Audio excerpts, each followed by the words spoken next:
Tonight on Victory and Vices podcast, we talk Andre Gomes, we talk Leicester and Brendan Rodgers, we talk Bayern Munich. Where do they go next? What's Jose's next move? Is it going to be Bayern? Is it going to be Arsenal? Me and Becky are going to let you know. Chelsea, do we like them now? Do we still dislike them? We're caught in two minds. And Romelu Lukaku matches R9's record. All that and more tonight on Victory and Vices podcast.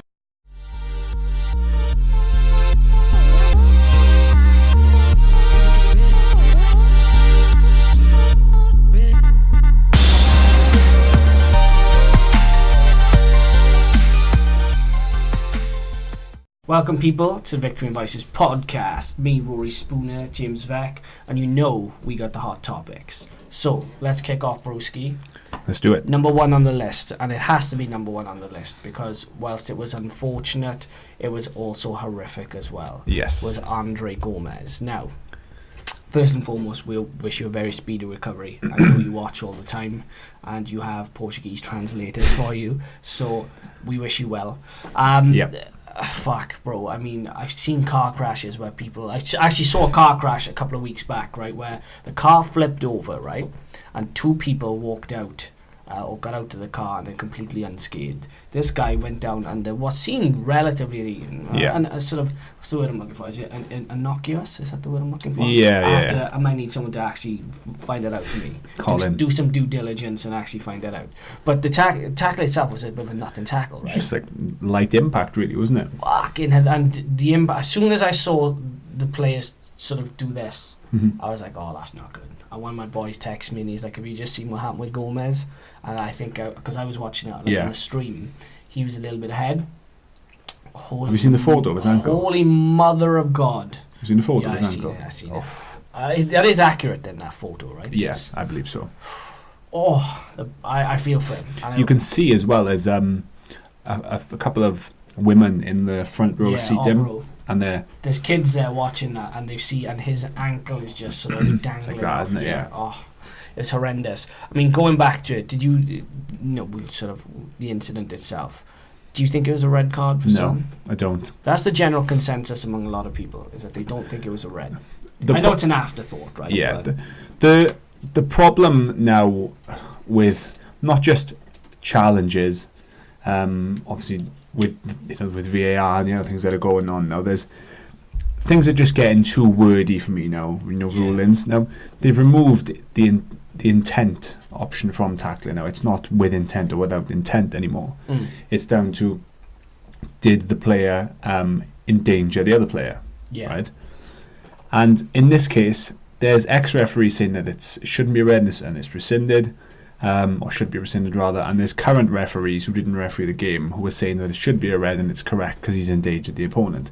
Now for me, I just think these current referees are going to say that anyway because they're not going to shit on a fellow referee, right? No, they're going to back him up. I agree. Whereas an ex-referee, like a Mark Halsey or someone who came on the Talk Sport, he can be as honest as he wants because he's not... He doesn't have to answer to anyone, And they reckon it should be rescinded because what they're saying is that if you're going to call Son's tackle a potential red because he endangered the opponent, then I mean where are we going with this now? Because that means almost every tackle that you go into is potentially endangering the opponent. You can't legislate for some people because Son now he comes across as a genuinely good guy, right? And we all have moments of madness where we may overstep the mark, but I don't get the impression that he did that. It's just the whole thing was sort of just like, it was just based upon impact. Like Son clips him, he goes down, but as he goes down, his ankle plants, and that's where it sort of... Yeah, we have to accept, right? Let's not forget, this is a contact sport. Yeah. Right? These things happen.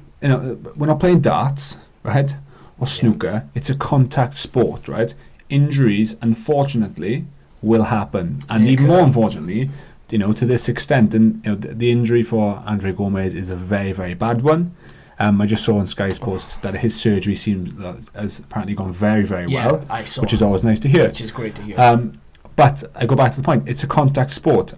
When I watched it back, part of me even thought, I mean, on some days it's not even really a yellow, it's just a talking to, depending on what point of the game it is. If he doesn't break his ankle and he gets up, he might give him a little warning and say, look, not again. Yeah, exactly. And Son, he goes in firmly, which is fine. Yeah. Okay, it's a contact sport. I keep saying it, but it's then not his fault that Gomes' foot gets stuck in the turf, and then Aurier, then he's probably as much to blame then, if not more than Son. But there's no punishment for Aurier. Aurier looks very forceful, but again, but is he any more or less at fault than Son? Because I mean, if you're going to blame someone, I think you'd have to blame Son. I just Only feel like because he started the initial. Yeah, it's the chance of that happening again if you run that X amount of times over, him getting his foot caught in the turf. It's 999 times that doesn't exactly. happen. So I personally don't think that you can send him off by saying that he's in danger to the opponent, because that he can't control what happens after that. So I think it's very harsh. I didn't think it was a red. You can see by Son's reaction as well. He's heartbroken. And I can't remember who it was. Was it Dele Alli, I think, said in an interview that he was actually in tears in the changing room afterwards. He had his head in his hands. He didn't want to speak to anybody because he felt so bad for what had happened. Do you know what was a nice touch, and I heard after the game, is Seamus Coleman had an injury that was exactly like Andre Gomes, and Seamus Coleman went into the Spurs dressing room and spoke to Son and said, look, it's okay, we know it was an accident. We know you didn't mean it. And these things, they happen a lot. I mean, look, Seamus Coleman, Andre Gomes, Luke Shaw, you had Eduardo. Was it McCarthy or MacArthur for Everton? Yeah, that was not so long ago. And obviously the famous one was Bust for Manchester United against, I think it was Coventry back in the day. People still consider that to be the worst one. But as you said, it happens. It doesn't matter what generation you're in, what ground you're in. It can just happen to the best of us. And I hope it gets reviewed or appealed or whatever and overturned, because I don't know if they're looking to make an appeal. They may potentially not bother because of the nature of the situation, but I do feel like if they did, then there's scope for it to be rescinded, and I don't think many people would argue with that. Not even the Everton manager, Marco Silva, even come out and he said, he's almost 100% certain that Son didn't do that with any intent. He didn't. No, he didn't. 100%. So 100%. Yeah, not a good day. That's not like Roy Keane going in on Haaland. No, like that's they're two different animals. It's not the same thing. Yeah. But don't let that distract you from the fact that Cenk Tosun scored, and everybody was so fucking shocked, right? That Cenk Tosun scored. People was just like, well, did you fall off your chair? This has been the weirdest day ever. This is ridiculous, good header as well, bro. But the thing is, though, he stole it off Calvert-Lewin. I thought and I swear to God, I watched the replay and I thought Calvert-Lewin banged that, and Tosun took it, but Tosun just got in front. Calvert-Lewin lost it. Yeah, he didn't steal it. Yeah, you reckon? He lost it. Look, how it works. Fair play to Cenk Tosun. I'm not a massive fan of his, but I mean, I was already that's an stunned. Understatement. Yeah, that's a big understatement. Yeah. To say I was already stunned by what happened, and then that happened, I was just like, well, today is a write-off. It's a write-off. But Indeed. Spurs again, dropping points. We won't go into Poch out too much because that I think will manifest itself over the next few weeks, because it just isn't getting any better. Yeah. But Andre Gomes, bro, we wish you well. We wish you a speedy recovery, and we wish you nothing but health and happiness. Okay, right. Second point we wanted to bring up today. Yeah. Leicester and Brendan Rodgers. Now, when we wanted to come up with the talking points for today, we were racking our brains. We're like, what can we talk about? What are the talking points? And one of the big ones is Leicester and Brendan Rodgers. Yep. Now, again, I don't think anybody expects them to win the league this season, but there is now an expectation that is developing for Champions League football. And if they beat Arsenal this weekend, which I think they might do, because Arsenal are on a very slippery slope, again, that expectation coming back after the international break is going to build and build and build. Does Brendan Rodgers deserve a bigger job than Leicester City? Yes, is my answer to that. I would agree. Now, obviously, I'm not saying that he deserves one right now, because he's in a very good place with Leicester. But he's currently doing very good things. He laid very good foundations last season when he came in. They're doing even better this term, and you can only see them having a good season now. Whether that ends in Champions League football, potentially more, or whether they end up falling just at the top six, right? Yeah. Brendan Rodgers said when he was asked about the potential of maybe even challenging the top two or getting Champions League football, he's a very cool, calm character, isn't he, Brendan Rodgers? He's an experienced manager. He's been at big clubs. And he said, look, let's not forget, we finished 9th last season and the season before. So let's not get too carried away with ourselves, because a 5th or 6th place finish would represent a very good progression. It would represent a very good season, bro. So if they move 5th or 6th, they're that next in line, right, to the top 4. True. Now, their current position and the fact they're doing so well means that they could do that and more, right? So if Brendan Rodgers, for me, gets Leicester to finish anywhere from realistically 3rd, right, ending down to 6th, which is very, very doable, that's great progression. And then I think there would be a possibility for a big job for him. He inherited the nucleus of a very good side, but since then, as you say, he's done very well. We questioned Leicester fans constantly at the time, and we were like, why do you want rid of Claude Puel? And I spoke to so many Leicester fans on Twitter, and they were like, we can do better. And we were like, I don't know, maybe 50-50 we were 50-50 on it. We're like, well, maybe the grass isn't always greener, and you might just be trying to bite off a little more than you can chew.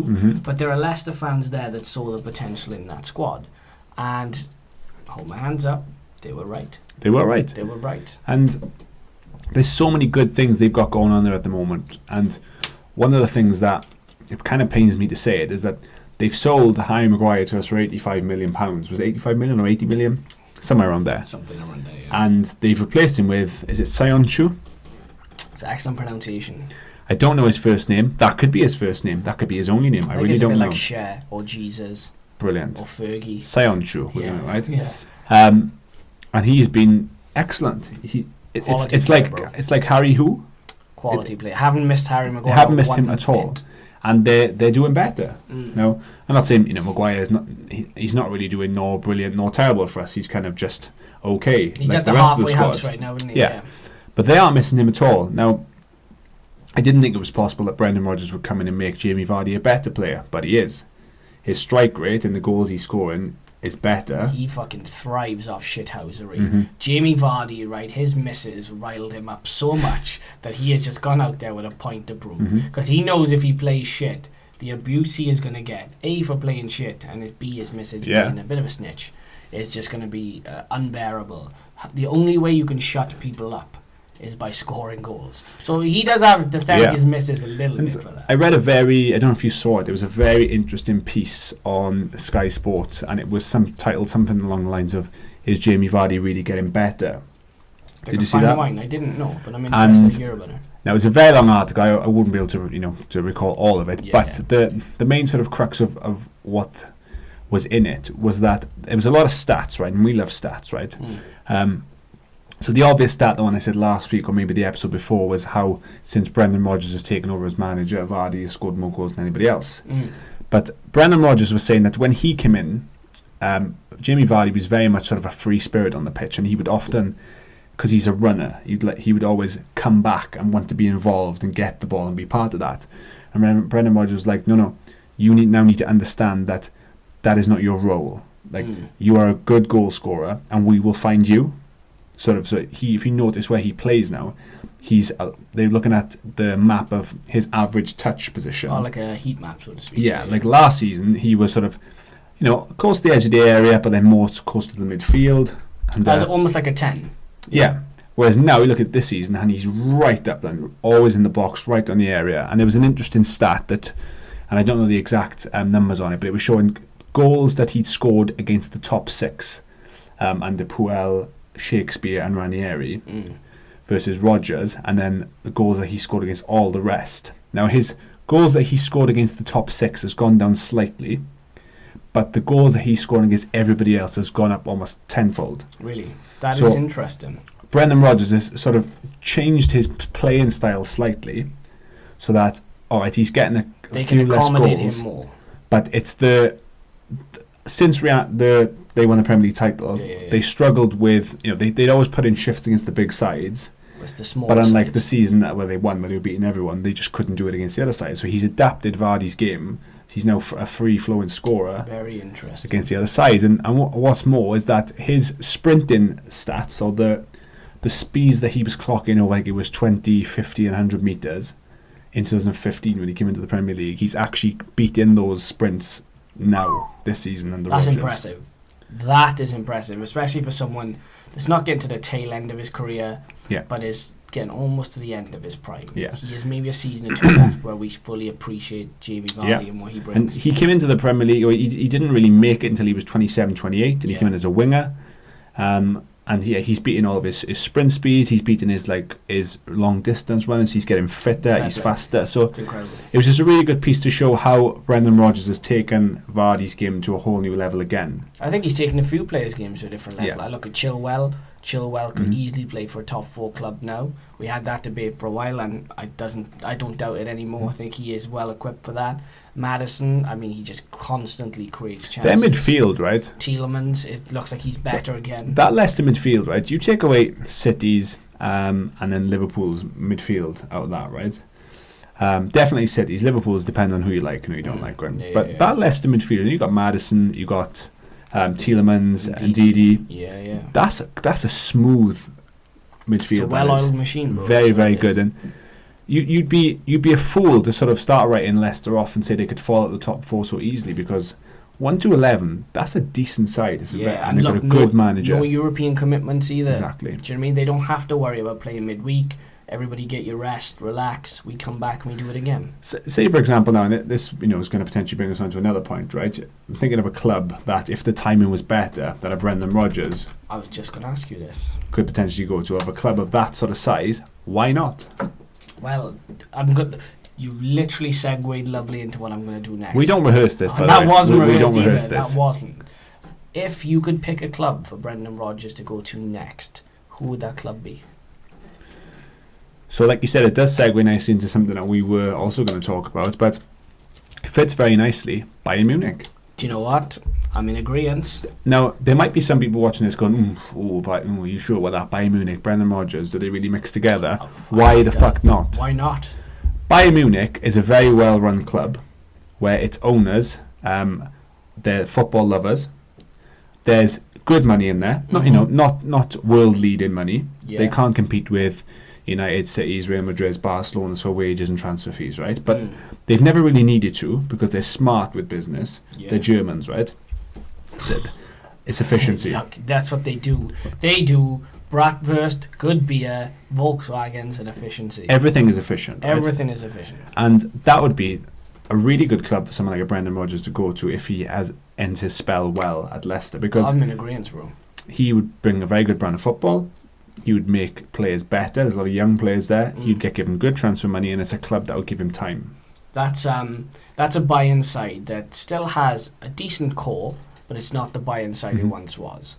And it's crying out for someone who is young, innovative, creative, hungry, wants to take them to the next level again. I don't think there's any reason to suggest Rodgers couldn't get that job. The only thing that might hold him back is Bayern needs someone now.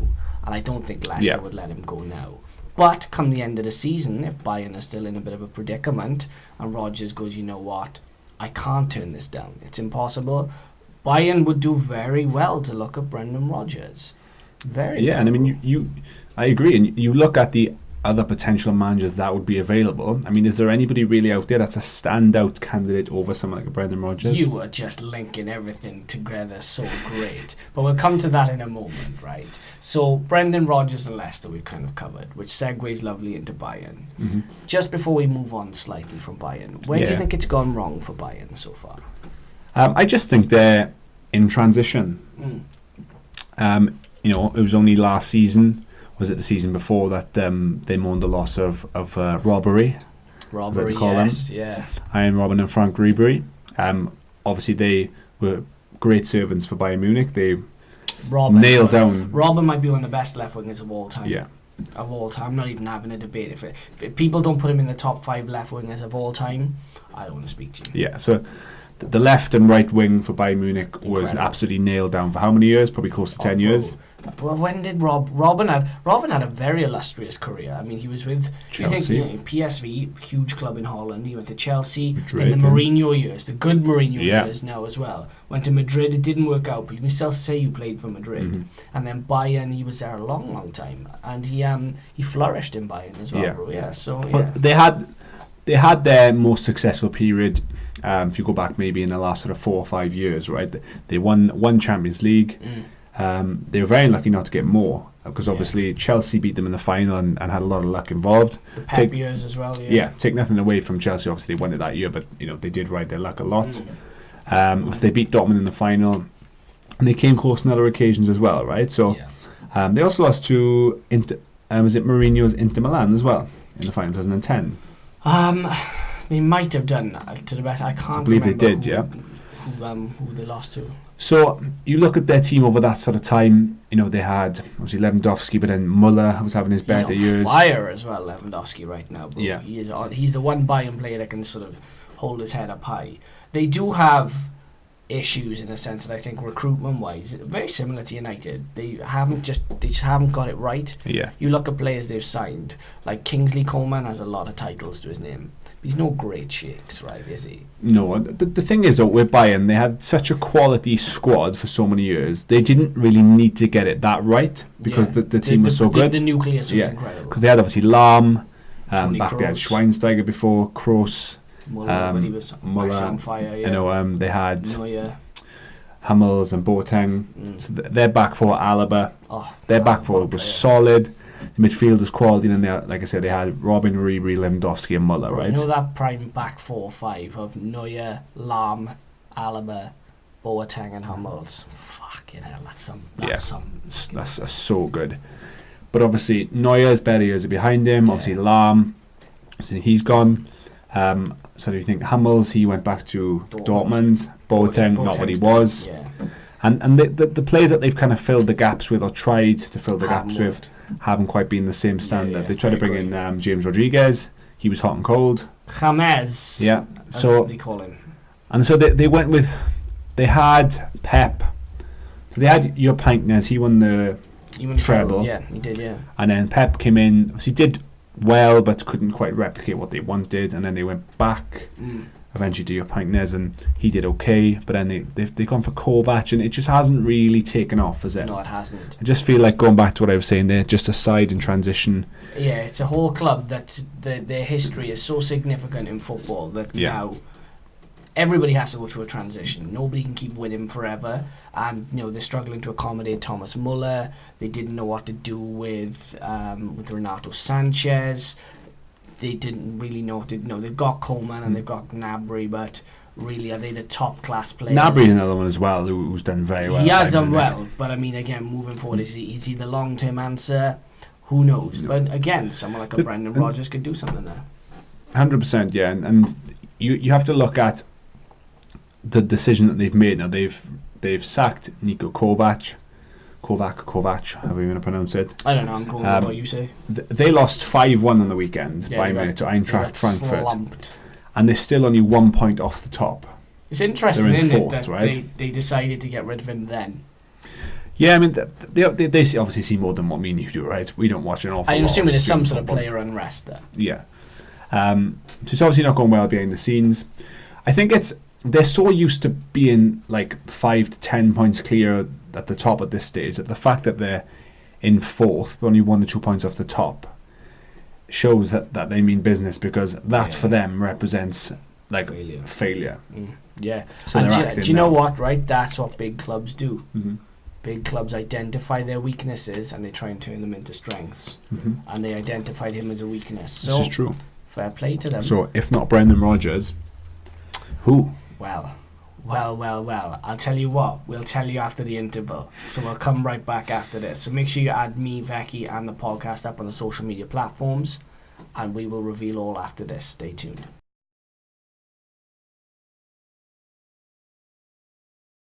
Okay, we back. V&V Podcast episode 55. Don't forget to add us up on the social media handles at V&V Podcast. So that's on Twitter, that's on IG as well. So if you want to look for us and interact with us, either me or Becky will be on there, so feel free to talk to us. Mm-hmm. Okay, cool. So let's segue back to what we were discussing. Yep. So initially we were talking about Brendan Rodgers and how he would be a good fit for Bayern Munich. Yeah.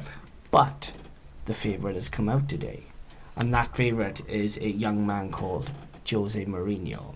Yes. Now, interesting little topic that came up today. Don't know if you saw it, and some of you may have done it, some of you may have not. Bastian Schweinsteiger, Bayern Munich legend, came out, and do you know what he said? No, did he say? He said, do you know who'd be the perfect fit for Bayern Munich? Jose Mourinho. And the reporters were saying, why do you say that? What makes you say that? And he said, whenever I played for Manchester United and we had away games, he would constantly ask me about the Bundesliga. And at the time, a lot of people don't know this, Jose Mourinho was starting to learn the German language as well. Mm-hmm. So he started to incorporate a bit of German into his life. So Bastian Schweinsteiger was like, I already know he's ready for this, but are Bayern ready for him? And that's the question I wanted to present to you. Would he be a good fit at a Bayern? He could be. It depends on... It could be a match made in heaven, bro. It depends on what they want. Because Bayern Munich you typically associate very, very good and attractive football with them, right? And this is not to sound braggadocious, because the Manchester United are in no position to compete, but they are the German Manchester United. Like that, Gary Neville says the club most like Manchester United he's come across is Bayern Munich. Yeah, so in the grand scheme of things. In the grand scheme of things, yeah. Obviously not exactly in this right now, moment. Absolutely not. But in terms of history, I can see that totally. Now, when you get Jose Mourinho as a manager, obviously we all know this. Chelsea fans will know this. Most football fans can see this. You don't necessarily there has been exceptions to this, right, where he's managed in certain clubs at times, but you don't generally get a fantastic brand of expansive football all the time. That is a fair show. Now, under his first tenure at Chelsea, they played incredible football. Oh, one of my favourite teams of all time to watch. And when he was successful with Madrid, when they won the La Liga and they won a few trophies there, he turned that Madrid side into a very good, especially against the big sides, counter-attacking side. Was it 100 goals or 100 points that they got in a season? Yes, I think it was it maybe both? I'm not sure. In my head, I think it was 100 goals. Yeah. They were free flow and they played brilliant football, right? So, yes, the brand of football that he played in United, we all know how that turned out, wasn't necessarily the best. His second time at Chelsea, they were still decent in parts, but it wasn't like the first period. Yeah. And we know his Inter Milan side, they were very sort of pragmatic approach, played the right football in the right places, and obviously there was his Porto, they were a very good side as well. So if Bayern want a free-flowing, exciting brand of football, and that's their main sort of objective, then Jose Mourinho might not be the best fit for that. But you know what, though? But he's got a point to prove, and Jose Mourinho, the way that Bayern team is structured, he's got a Lewandowski up top, and a Lewandowski needs two wingers, and maybe a number 10 to play in behind him. And you know who Bayern also picked up?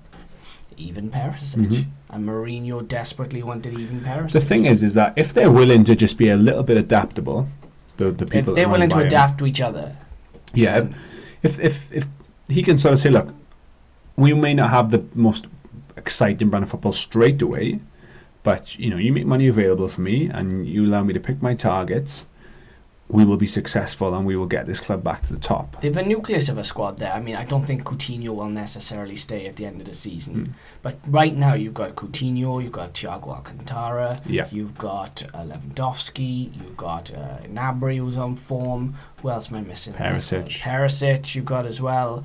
You still got Alaba at left back, Neuer in goal. All right, defensively they're not amazing, but he would certainly inherit a much better side than what he did at United. Oh, right? bro, streets ahead. Yeah, that's years ahead, right? Yeah. So the improvements that he needs to make already are nowhere near as much as what he did at United. No. And there's a very good chance that he would pretty much win the title in Germany, right? He would do that within a couple of years, if not his first year. I'm all for it, bro. I'd love to see it. And he could get that Bayern Munich side to do things in Europe that they haven't done for a long time, especially against the bigger sides. He has that know-how to get them across these two-leg ties against the big sort of 3 or 4 top sides in Europe. Like your Juves, your Barças, your Madrids, even though your Liverpools, your Cities, right? Facts. So if I was the powers that be at Bayern Munich, is it Karl-Heinz Rummenigge is one of them? Among a couple of other ex-players. Then, if not Rodgers, then Mourinho is it. Bro, those have got to be the top two. And the way Rodgers is not unobtainable, but he's next to impossible. Whereas Mourinho is unemployed. Yeah. But I think Mourinho's got his eyes on a few places at the moment, right? I think he'd love to go back to Madrid. But segueing that, you fucking hell, man, you are segueing good into this. You are segueing good, and I know where you're going with this because Mourinho and Arsenal. There's been a lot of talk about Jose going back to London. There has. And let me tell you, that would fuck shit up because he is a winner. And whilst Arsenal's squad needs a lot of rebuilding, Yeah. bro, if there's any guy that would shake things up there, If there's anybody, it is him. let me tell you. Even by Jose standards, I feel he would be running the risk of biting off more than he could chew at an Arsenal. Bro, I was about to say it. Financially, I don't think he'd get the clout that he needs. He would demand assurances on many things before he signs that contract. But like you say, if there's anyone that can go in and rip the script up and say this shit's not happening anymore, things are going to change. Yeah. I would love to see that. And do you know what he'd love to do? I know him and Wenger are on good terms now, right? But you know, for him to just go and do something that Wenger couldn't do. Oh, bro, you would never hear the end of it. Win them the Champions League. Yeah, do you know if he won them a major European oh, bro, stop. Like, Wenger would die just a very unhappy man. Like, he would be kicking himself. And, I mean, look, going back to sort of the Bayern Munich job, Wenger is available. I don't think he'd get it. I think he's been out of the game a little too long now and his stock is a little too low. He's an interesting one, Wenger, because I feel like he could still do a very good job at many European clubs. Yeah. I don't know. I think I think he's run his race now. It depends on but sometimes people just need a change. Like, it went stale for him, right, at Arsenal. Yeah, but he didn't know when to quit, though. No, that's the thing.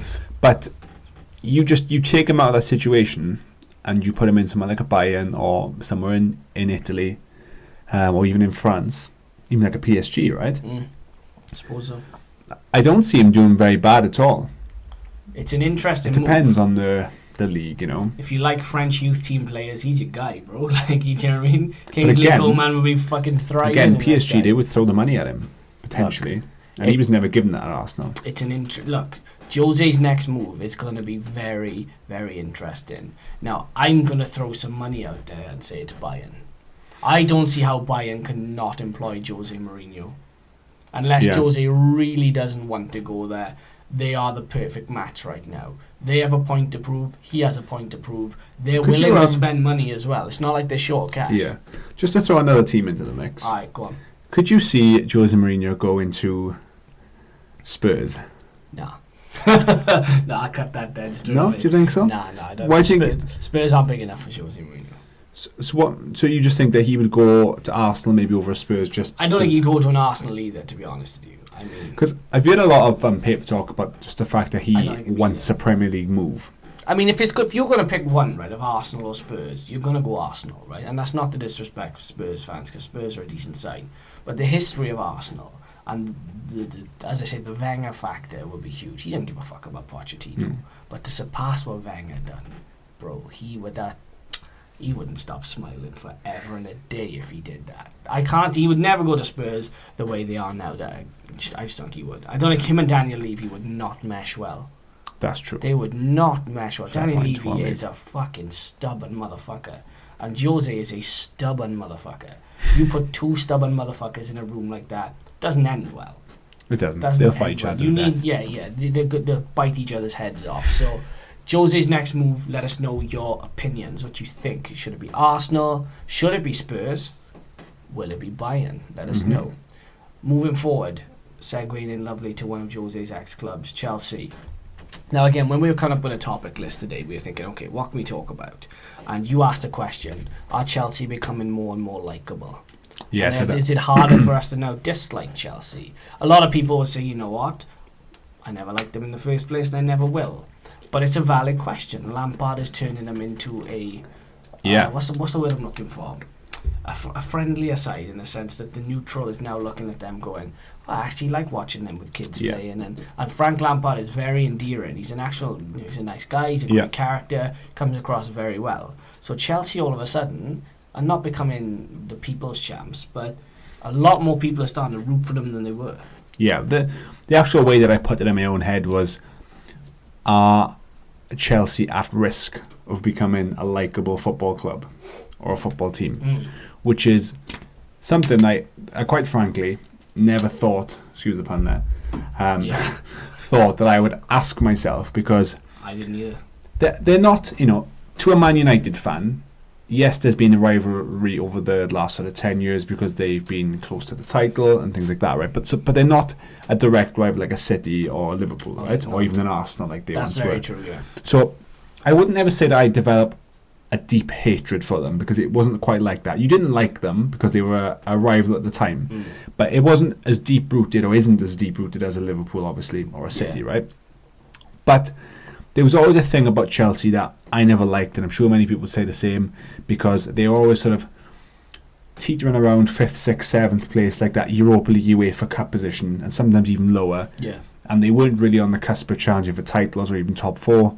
Obviously, Abramovich came in, changed that very, very quickly, and they became a side that was a buying club that spent hundreds and hundreds of millions of pounds, changed managers often, and sometimes it brought them good success. Churned them out constantly. But they weren't a very likeable club because they never sort of gave youth a chance. It was only JT, really, wasn't it? Yeah, and they had this ever sort of increasing list of loan players that they would buy and just loan out.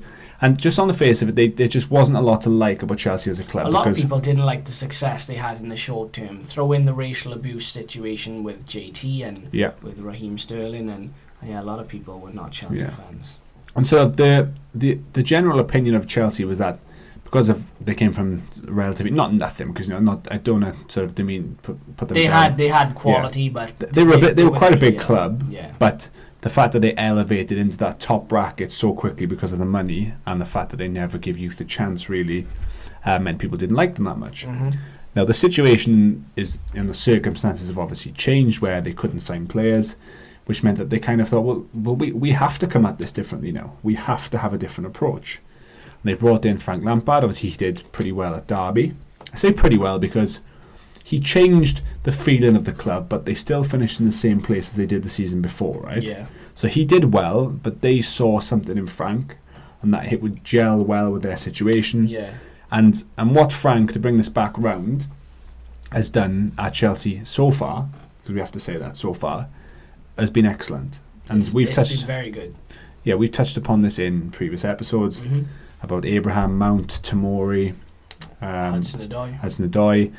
The way he's handled Pulisic as well now. He's on fire, yeah. There were people sort of saying, has that been a mistake? Was that money that wasn't spent very well? And he's just kept him on the fringes, and look at him now. So I'm looking at Chelsea at the moment. I'm kind of thinking that any sort of dislike that I had towards them is kind of like I'm losing it, because I'm starting to appreciate and respect what they're doing there now, The irony of that transfer ban, because I was reading about why they were banned, and their approach to multiple young players, and I again, you'd have to read it in depth because I haven't got it on me and I don't necessarily understand all of it, but it was in relation to junior players. The sheer irony that they basically get banned for trying to tap up young players. Can't sign any established players, so their tried and tested motto goes out the window, and then they have to play the young players that they never played before, and those young players are now thriving. It's an ironic situation. It is very ironic, because you think if they hadn't have got caught out, then that would they would have potentially got those players who they would have signed and would have probably ended up on their loan list, and made that list even bigger. So their own shortcomings is potentially going to come back round to maybe even help them in the long run. So those shortcomings in the very short term for the short-sighted could actually create the spine of a team for the next 6, 7, 8 years, which is just incredibly ironic. Yeah, without the original intention of doing so, they might have actually helped themselves. Yeah, weirdly. I know, bizarre, right? But yeah, I get what the point you were making about them sort of becoming more likeable. A lot of people have spoke to me about how they've enjoyed watching Chelsea play. It's been free-flowing. They really like watching the young players play. They've seen players like Abraham and Mount go out and on loan, and they've grown, and people are going, it's actually a real pleasure to watch him play. Do you know what's impressive as well that he's done is he's managed to gel those new young players in with the experienced. I don't want to say old heads, because some of them are still very much got there's some quality in there though, bro. Like you look at I know people give Ross Barkley some stick, but he's a very good player. You look at Willian, you look at Kante. Giroud hasn't really featured, but in the dressing room, having someone like him is important. The big one for me, Jorginho, that pass to Abraham. Jeez Louise. He was criticised last season because he just didn't seem to do an awful lot. Sarri didn't help him, though, I don't think. And that year he's got under his belt in the Premier League now, he's sort of settled a bit more. Perhaps he understands the game better now in the Premier League. Language, lifestyle, everything. More comfortable, you can tell. Yeah. That pass into Abraham's goal is excellent. Do you know, right, if any other... There's players out there, if De Bruyne makes that pass, it's on Pornhub. We're all talking about it. If Messi makes a pass like that, it's being replayed for the next 10 years. Pogba, we have to give credit where credit's due. Jorginho's pass was outrageous. Incredible. Yeah. And, you look at, like you said, the experienced players like your Willians, your Kantes, Jorginhos, like Azpilicuetas, they're all still, the Rudigers, they're all just enjoying it. They're just gelling in perfectly well. The key to life, right? Whether you play football or whether you go work at 9 to 5, I don't care if you're a butcher, you're a baker, or you're a candlestick maker, right? If you get up in the morning and you enjoy what you do, the results will be so much better. Honestly, Correct. You'll thrive in your personal life, in your professional life, and those lads are getting up every single day and they're just enjoying the process. And when you trust the process and you enjoy the journey, bro, it makes the end product so much sweeter, right? Would. It does indeed. So we'll leave Chelsea at that. Moving on to our last point. Again, excellent segue. An ex-Chelsea player, Romelu Lukaku. Now, Lukaku is sometimes clumsy, he's sometimes oafish, he is sometimes guilty of missing the most simple chances.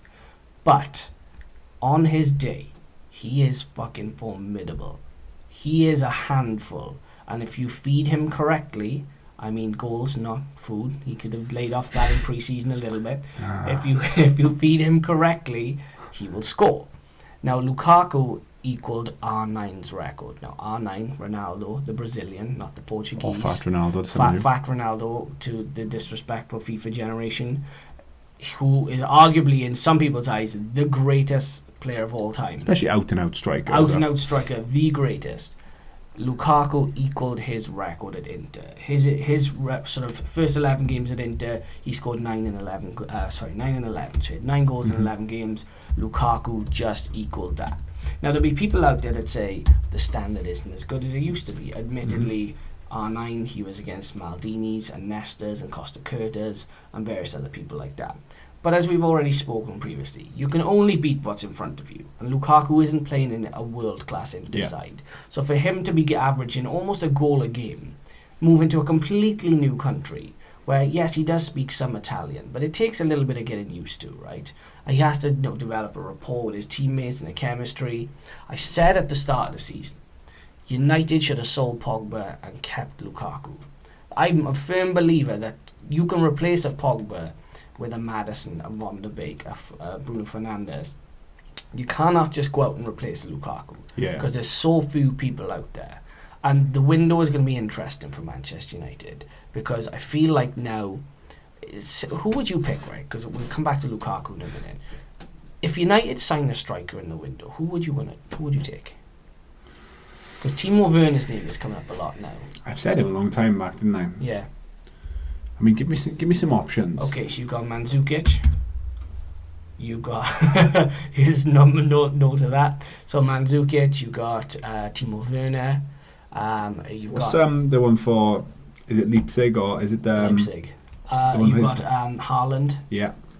So Haaland's a pup though. He's only 19.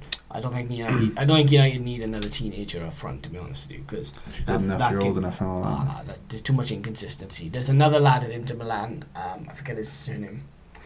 Lorenzo. Is it Lorenzo? Lorenzo or Lorenzo? I forget his name. But I think that's just paper talk. But he's currently he's Lukaku's sort of partner. Kane ain't happening. Just go get him. Just go get him. Roy Keane. I mean, can I ask you? I love your mentality so much. Why? I actually think the Harry Kane deal is possible. No, it's not. You just need to give Daniel Levy the money that he wants. Daniel Levy would shaft you all ends. But you'd get him though. You get him, but I'm not going to spend 200 million on Harry Kane. I don't think he'd be that much. Bro, he's not going. Daniel Levy, this is the same guy. What did Berbatov leave United for? 30.75 million. But he went from Spurs to United. It was 30 million, right? Mm-hmm. Bro, at the time that was a huge transfer fee, right? It was a massive transfer fee. Daniel Levy waited until the last minute, right? And he fucking ringed the pockets of United directors that went and negotiated with him. He was like, I am taking everything you have. I want your shirt, I want your shoes, I want your tie, I want your wallet, I want your sort code, I want your bank account number, I want fucking everything. Don't leave with... You're going home naked. If you're wondering where we went, apologies. Technical difficulties got in the way. But you can't keep good men down. So we'll tie up some loose ends very quickly. Alright, yeah, okay, so back to what we were saying, Harry Kane. No, I wouldn't take Harry Kane. I just don't think the values. I don't think the value's there, and I think Levy is too tough to negotiate. If you're going to take 4 weeks to negotiate with Daniel James, you're going to take a whole window to negotiate with Kane. I see that, but United have, on the whole, done decent business with Spurs over the years. We've had some decent recruits from them. They have, and Spurs are not at their highest point right now, admittedly. But going back to Lukaku very quickly, because that's the point we wanted to bring up.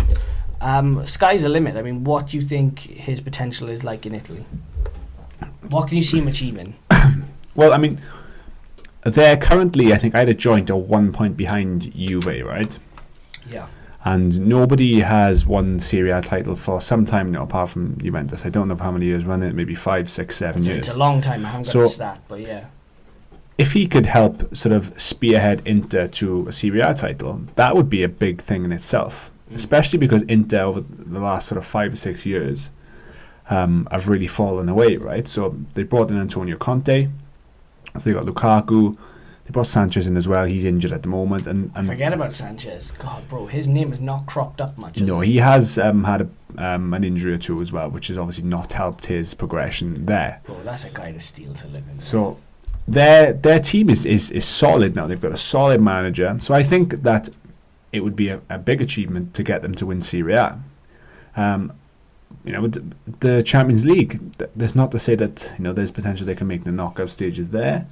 And they're a tough side to play against now, especially over 2 legs, right? You don't want to go to the San Siro, the way they're playing at the moment. So I think winning the league or pushing you at least all the way and getting into sort of back close to where they want to be would be good for him. The issue with him at United, I think Solskjaer wanted to take and wants to take United in a different direction in terms of style of play. That's true.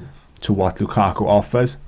It's no stranger to us, we already know that, or what Lukaku's strengths are, and being a number 9. Yeah, and playing in a fast, free-flowing, 3-pronged attack is not really playing to Lukaku's strengths, right? So, if any manager wants to do that, or Solskjaer wants to do that, then Lukaku wasn't the player for him, unfortunately. Do you trust that's a right decision?